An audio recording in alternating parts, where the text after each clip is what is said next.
sekarang kita akan bahas keluar mobil. Nah ini mungkin favorit lu kali ya. Oke.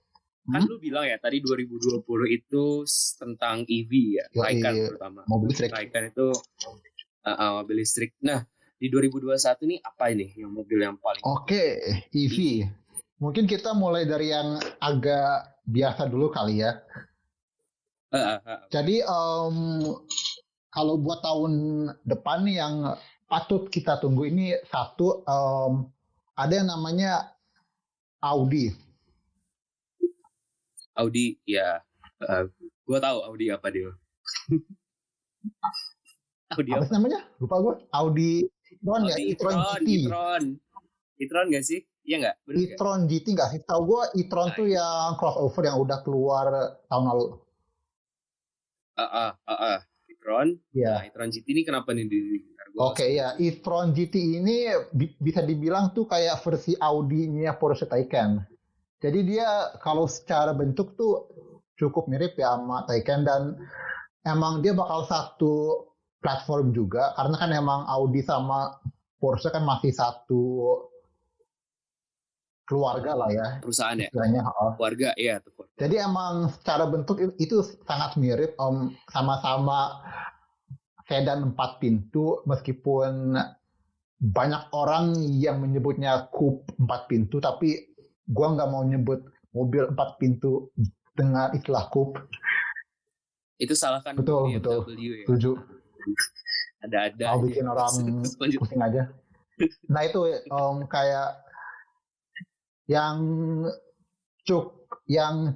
patut diperhatikan di sini kayak apakah Audi bisa bikin e-tron GT ini kayak cukup berbeda dengan Taycan atau kayak apakah hasilnya akan 11-12 cuman beda interiornya doang sama tampangnya doang tapi kayak secara driving experience-nya sama atau beda. Nah itu harus kita tunggu sih itu.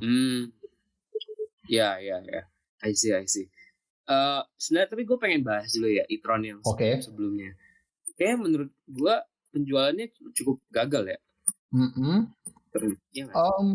Nggak tahu sih, mungkin karena masih baru ya. Tapi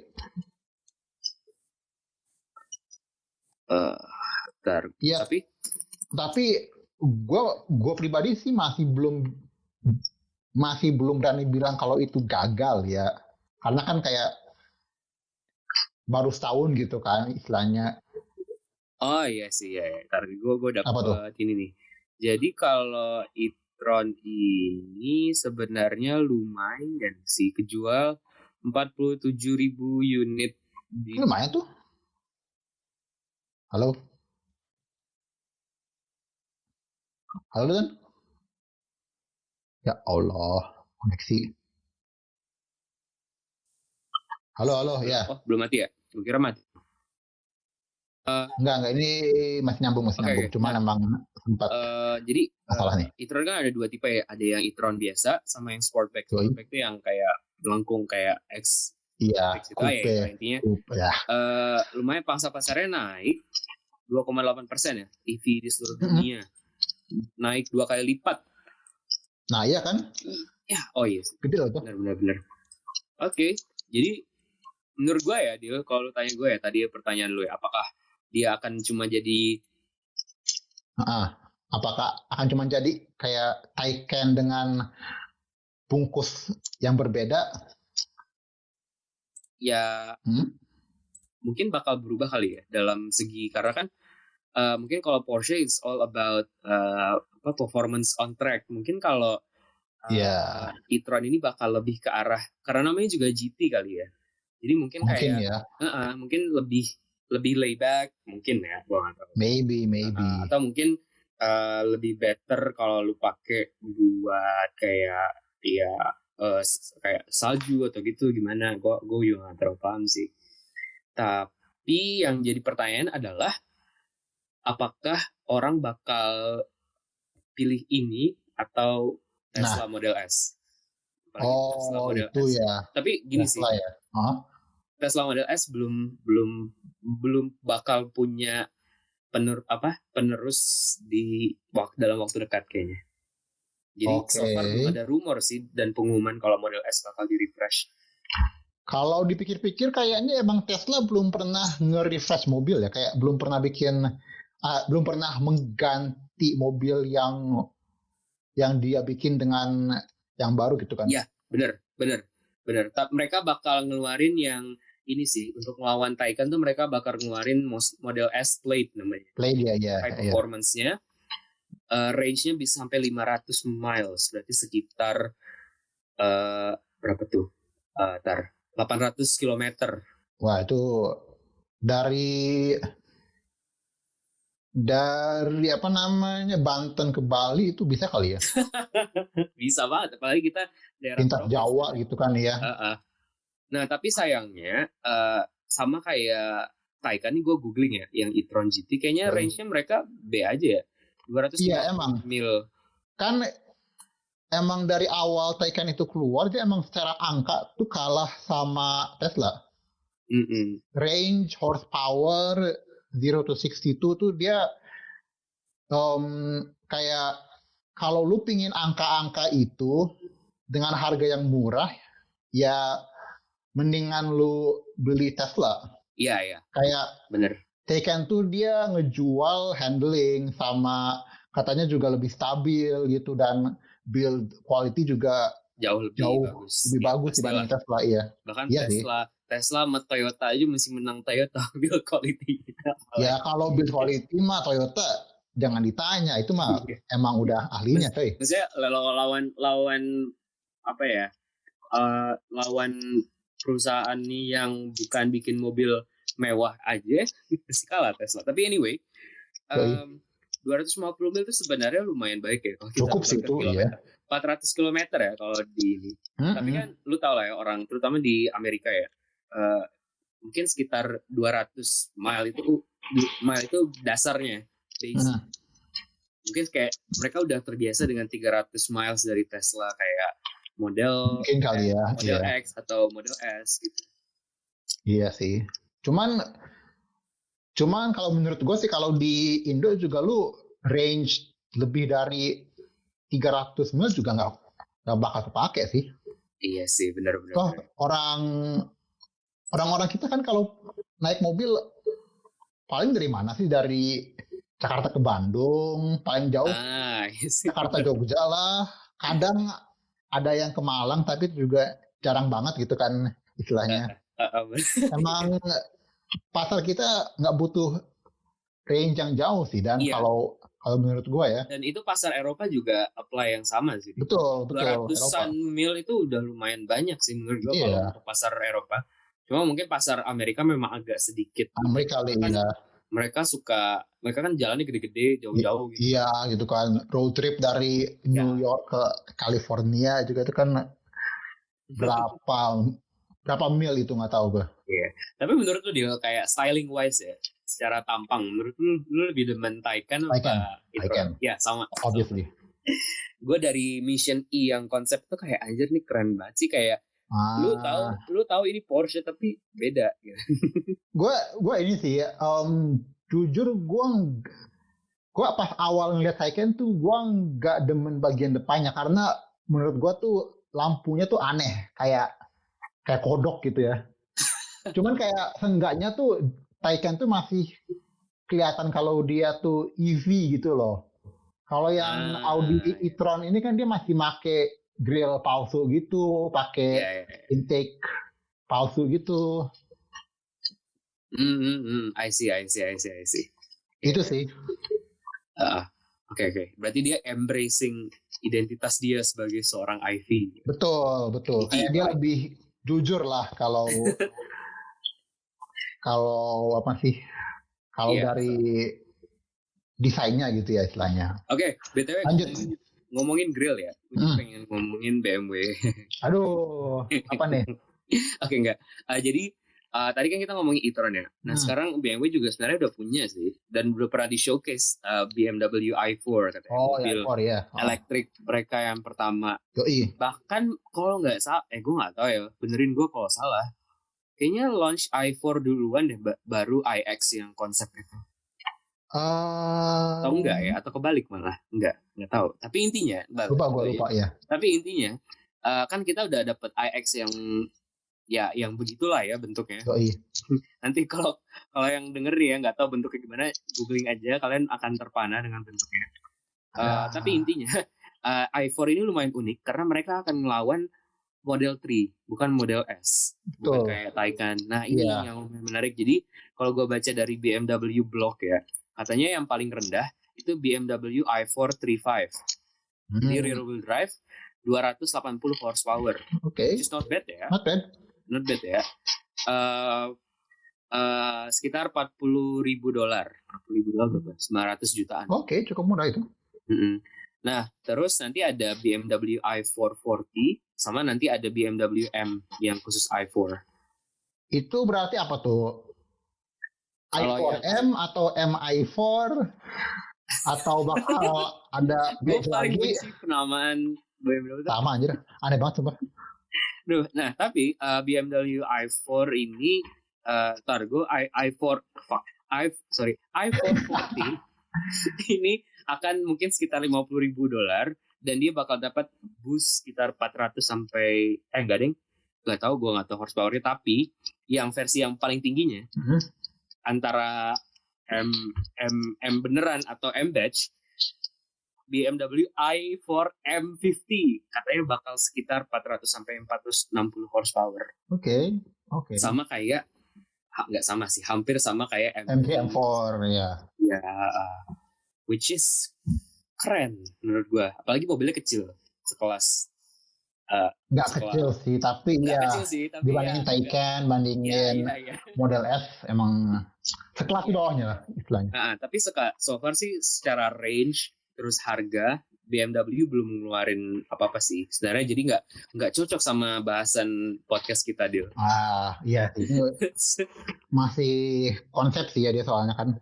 Iya, masih konsep, tapi intinya ya menarik sih mobil Jerman. Gue pengen lihat sih German take on electric vehicle. Kayak apakah dia bisa mengalahkan Tesla gitu kan di pasar listrik gitu. Nah itu yang patut diperhatikan lah untuk mungkin 2-5 tahun ke depan kita lihat.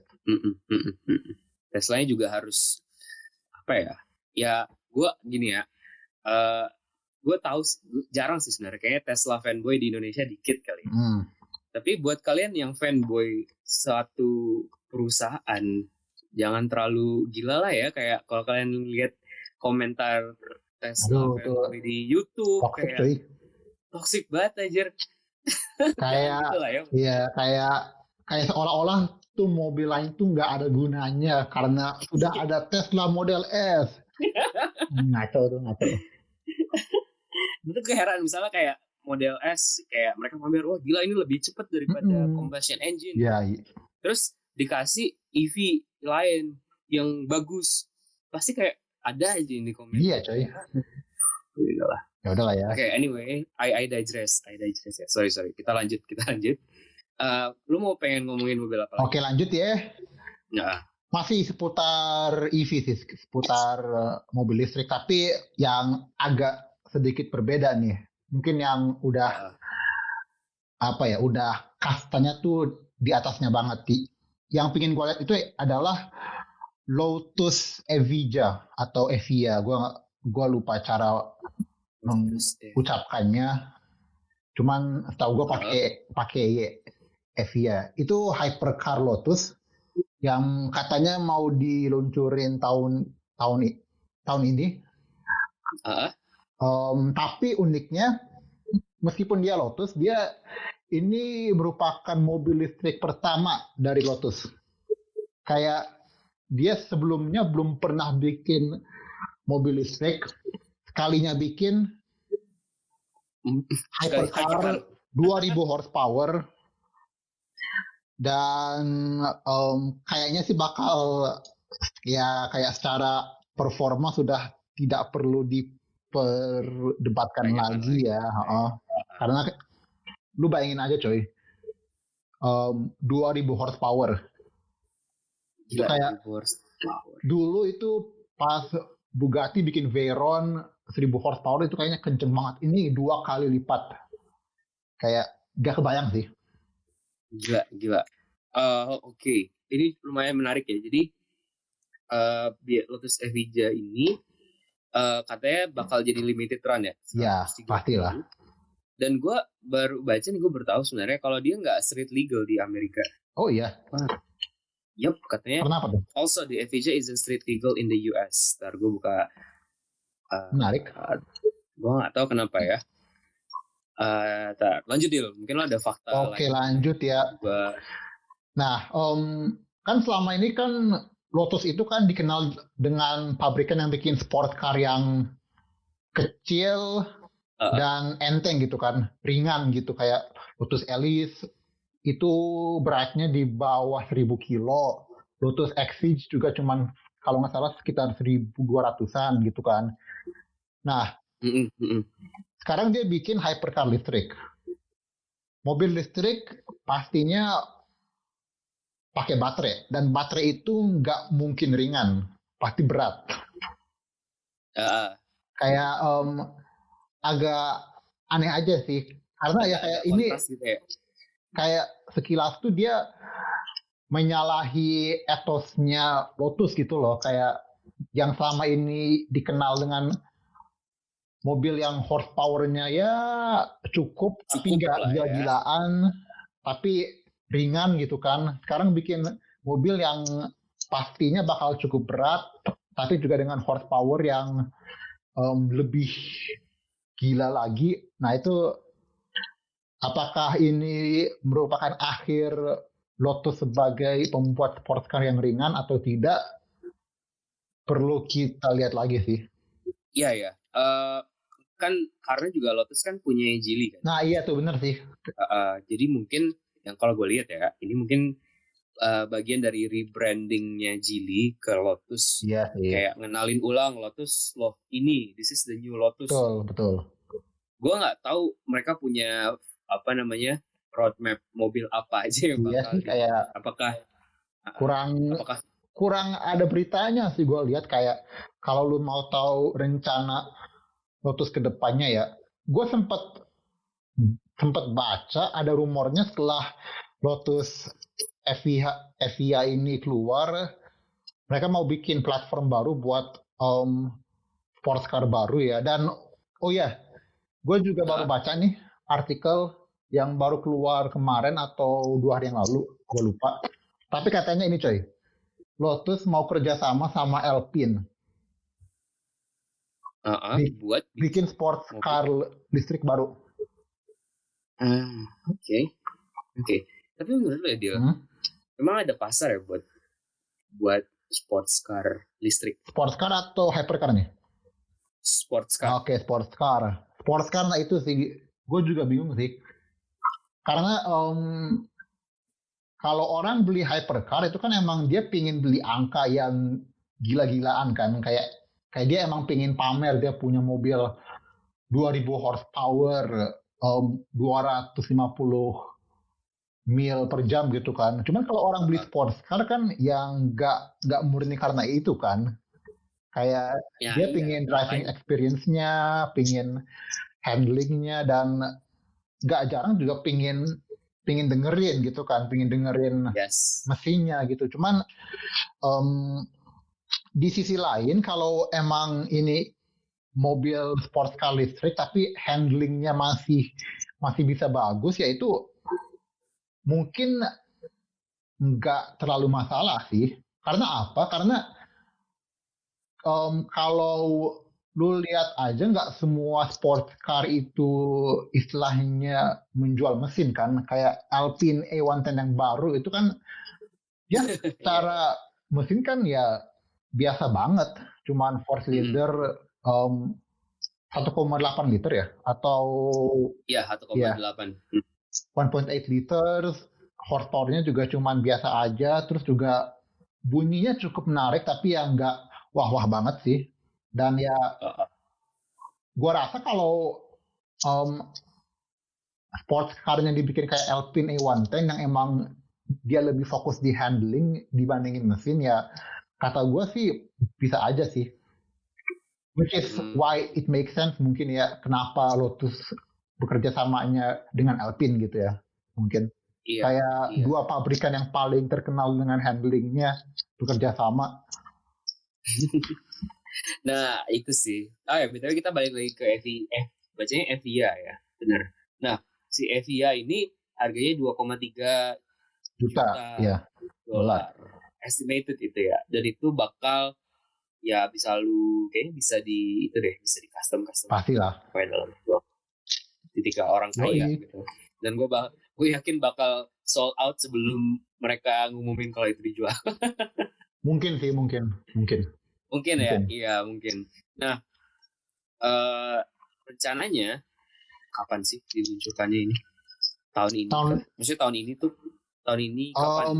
Ada berita nggak? Kalau di Top Gear dia bilang mobil yang udah selesai harusnya ada di musim panas 2021. Musim panas itu berarti sekitar Juni, ya. Oh, ya kayak Juni berarti ya. Oke. Keren. Ya gue berharap Lotus bangkit. Hopefully ya. To be honest, I love Lotus. Apalagi dulu pakai mesin Toyota something. Sekarang masih di Lotus. Ya sekarang masih ya. Cuman kayaknya yang berikutnya kalaupun masih pakai mesin, yang gue denger sih bakal beralih ke mesinnya Volvo hybrid. Karena sama-sama di bawah Geely kan sekarang ya. Gitu sih. Oke. We'll have to see ya. Gue nggak masalah mereka jualan crossover, yang penting mereka bikin. Iya itu sih. Asal nggak bangkrut aja sih gue mah. Nah iya kayaknya. Oke. Nah sekarang nggak mungkin sih Geely. Tapi sekarang kita lanjut. Gue bosen bahas ini. Kita bahas ICE. Oke. Mobil. Kita bahas ke Jepang ya. Gue paling menunggu GTA 86 karena ya karena ya yang kemarin BRZ udah keluar kan ya. Menurut lu gimana kalau BRZ secara desain aja kita kan? Secara desain sih menurut gua 7/10 mungkin kalau harus dikasih angka ya. Kayak cukup menarik, tidak jauh berbeda sama yang BRZ yang sebelumnya, tapi juga tidak bikin sakit mata seperti BMW. Cuman ya menurut gue tuh yang menarik bukan dari desainnya sih Dan, tapi secara speknya sih. Karena lu bayangin 2021 dan orang masih bikin sports car dengan mesin naturally aspirated di bawah 250 horsepower. Itu jarang banget sih. Iya. Ya gue juga makanya excited banget sama BRZ sama GTA86 ini karena apa ya namanya generasi terakhir yang kayak gini. Kayaknya ya. Gak ada lagi mobil yang kayak gini. Gak ada lagi mobil yang ringan, horsepower seadanya, cukup lah gitu ya. Dan murahnya itu sih untuk ukuran sports car tuh murah gitu. Tapi gue berharap sih sebenarnya gue so far sangat menyukai design language Toyota sejauh ini. Setuju. Dan jadi gue berharap GT86 ini bakal lebih oke in terms of looks ya dibanding baru BRZ. Karena jujur gue nggak suka sih BRZ, aneh. Apalagi belakangnya kayak Honda ya betul. Cuman kalau ngelihat yang sebelumnya sih paling perbedaannya cuma di bumper sama di roda palingan. Iya. Dan ya nggak apa-apa juga sih. Iya, kayak yang penting masih ada gitu loh, nggak di cancel. Iya.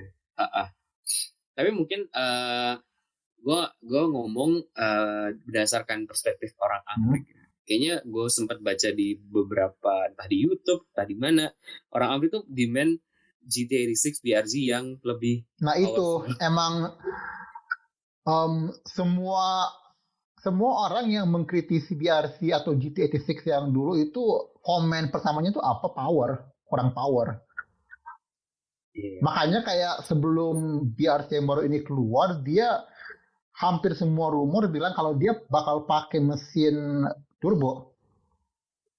Tapi iya pas dia keluar ternyata cuman pakai mesin yang sama, naturally aspirated, cuman di naikin horsepower-nya sama torque-nya dikit. Yang kalau menurut gue sih nggak apa-apa, cuman ya mungkin juga banyak yang bakal kecewa juga sih. menurut gue tuh kalau untuk pasar tertentu tuh mereka harusnya nambah mesin yang lebih powerful sih, atau turbo Itulah lah at least. kenapa ada Karena Supra dan ada Supra. oh iya, gue paham sekarang. Kayak kalau BRC kalau GT86-nya horsepower-nya juga 300-an ya itu bakal makan Supra juga, iya. Iya, Supra 25. Iya, makanya betul. Sekarang. Ya, iya sih. Tapi nih ngomong-ngomong soal GT86 yang istilahnya sports car Jepang, ada satu lagi nih sports car Jepang yang kita tunggu di tahun 2021. Tahu gue. Nissan. Yoi, Nissan ini GTR. Enggak, dan kayaknya GTR yang baru itu baru bakal keluar tahun 2045 sih dan. Iya. Merayakan 100 tahun mereka gitu. Dirayakan dengan GTR yang baru, anjir, nggak ada hubungannya sama sekali. Ya, anyway, markas anyway. Yang kita omongin di sini bukan GTR tapi Nissan Z-Car yang baru, alias penggantinya Nissan 370Z, 370Z, yang rumornya bakal dinamai Nissan 400Z karena katanya mau dikasih mesin 400 horsepower. Nah, ini berbeda dengan GT86 yang naturally aspirated, ini bakal turbo V6. Dan ini mesin yang dipakainya itu sebenarnya bukan mesin baru. Mesin dari mana? Mesin jangan-jangan mesin yang generasi bukan. Kalau yang generasi kemarin kan dia masih belum pakai turbo kan. Nah, kalau mesin 400Z ini yang baru ini bakal V6 sama tapi plus turbo, dan katanya mau diambil dari Infiniti Q60 Q60. Yang coupe-nya Infiniti yang kayaknya belum ada yang beli sampai sekarang karena emang aneh. Cuman yang gua baca emang mesinnya dia mau ambil dari situ, dan katanya mau dipasangkan dengan transmisi manual 6-speed yang mungkin cukup langka ya di tahun 2021 ini karena hampir semua sportcar lain udah otomatis atau enggak dual clutch.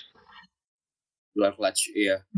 Cuman yang pingin gua highlight dari 400Z ini yang baru adalah desainnya sih. Karena menurut gue ini desainnya sangat menarik ya. Karena dia semakin bukannya semakin futuristik, dia malah kayak pengen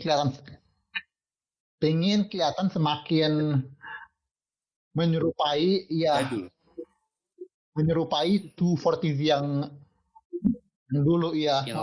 Kayak dia istilahnya tuh desainnya retro lah. Iya, gue demen sih. Sama. Polisi. Approach-nya tuh beda gitu sama betul. Yang lain gitu. Nah, semua orang tuh berusaha futuristik gitu, tapi mereka tetap simple banget. Simple kan berarti future gitu, futuristik lah gitu ya. Tapi juga tetap respect sama mobil-mobil sebelumnya gitu. Apalagi kalau lihat desain lampu belakangnya. Itu cakep sih itu. Cakep menurut gue. Tapi yang gue tahu mobil yang Infiniti yang lu maksud itu yang Q60 Red Sport 400 namanya, emang 400 horsepower V6 sih. Tapi yang aneh adalah, bukan aneh sih, yang cukup unik adalah pakai V6 ya. Enggak. Kan orang sekarang 4-cylinder turbo biasanya kalau mobil gitu. Menurut gue menurut gue ini karena Nissan emang dia sudah punya heritage sih dengan V6. Jadi kalau Z-Car tuh pasti V6. Gak mesti V6 sih, tapi 6 cylinder. Tahu gue tuh baru mulai V6 tuh di Nissan 300 ZX yang dulu. Yang sebelumnya tuh pakai inline 6 tau gue. Cuman kalau lu lihat kan Nissan GT-R juga V6 kan? Oh Sama. iya. Sama-sama V6 turbo. Emang itu kayaknya konfigurasi mesin yang istilahnya tuh udah jadi khasnya Nissan gitu sih. I see. Oke, nah kira-kira kompetitor Wah, siapa dia? siapa lagi kalau bukan mobil yang namanya sama dengan motor bebek, Supra. Gue kira Ya, Beat juga sih, tapi Beat kan Matic, bukan bebek. Hey. Hah? Ini Ega. Halo Ega. Halo Ga, selamat datang. Anda sudah sedikit terlambat ya? Aduh, Ega saya mendengarkan saja. Ikut nimbrung dikit. Oke Ga. Nah, kita lagi bahas ini Nissan 400Z. Menurut lu kalau lu kasih nilai 1 sampai 10, secakep apa sih itu mobil? Atau lu belum tahu mobilnya? Lu nanya gua? Iya, Ga. Oh. Iya, enggak, gua nanya. Oh iya. Bentar, apa? Nissan 400Z. Lu tahu nggak? Belum sih. Coba bentar ya, gue cari dulu ya secara penampilan. Ya, coba cari. Oke, sekarang gue pengen nanya tadi Dil, balik lagi. Siapa sih kompetitor? Supra sih. Selain Supra ya, selain Supra ya. Apa? Cayman 4S. Cayman mah nama cabe dan Boxster. Apa sih? Cayman. Porsche yang 7 ya, 8 tuh apa sih? 718 Cayman atau Boxster. Iya mungkin itu sih. Itu sama mungkin Alpine A110. Oh enggak, dia nggak mungkin bersaing sama Alpine karena dia nggak dijual di pasar Eropa dan Alpine nggak dijual di pasar Amerika. Oh itu pasarnya aja tuh udah beda. Nggak mungkin bersaing sih. Cuman ya kalau di pasar Amerika mungkin bisa bersaing sama Mustang sama Camaro juga. Sumpah Mustang yang V8. I mean secara harga kan mirip-mirip kan. Secara harga juga mirip. Ya karena Mustang udah lama ya dan belum dapat refresh. Ya kemungkinan sih 400Z sih. Ya mungkin tergantung yang diinginkan orang sih, kayak kalau dia pingin yang lebih yang lebih gede terus yang punya soundtrack V8 gitu ya nggak bakal jauh-jauh dari Mustang. Cuman kayak kalau pingin yang handlingnya bagus gitu ya 400Z. Menarik sih. Oke. Ya nih Kak. Dan nemu belum? Sudah. Menurut gue sih ini masih ini gak sih? Masih konsep atau udah di masih konsep, tapi katanya yang mobilnya yang udah jadinya itu bakal sangat mirip sih. Jadi ya katanya 98% produk. Ini gue lihat sepintas ya, pas gue search ya Nissan 400Z. Kayak Aston Martin ya kalau gue lihat ya. Sekilas iya. Pendapat gue ya. Nah, iya. Enggak cuman lu kayaknya guys yang ngomong gitu. Karena emang secara proporsi gitu ya, kayak kap mesin panjang. Iya benar. Terus juga dengan istilahnya paha yang lebar. Kok paha sih apa sih? Paha sih. Pinggang. Ya pokoknya lekukannya gitu. Gue ngeliat kayak gitu ini. Emang mirip sih. Sekilas. Kalau misalnya benar dia bakal terrealisasikan modelnya dengan konsep car-nya 400Z yang gue temuin sekarang ini sih keren, bakal keren bener dibandingkan versi sebelumnya. Ini modelnya beda jauh banget. Kayak misalnya 2019 dan 2020 itu modelnya hampir sama, tapi launch ke 2021 ini modelnya berubah total menurut gue. Iya, soalnya yang model sebelum itu udah cukup lama sih ya. 10 tahun. Iya, udah. Ya kan namanya bukan Nissan kalau dia sport car-nya tidak diproduksi selama 10 tahun lebih aja.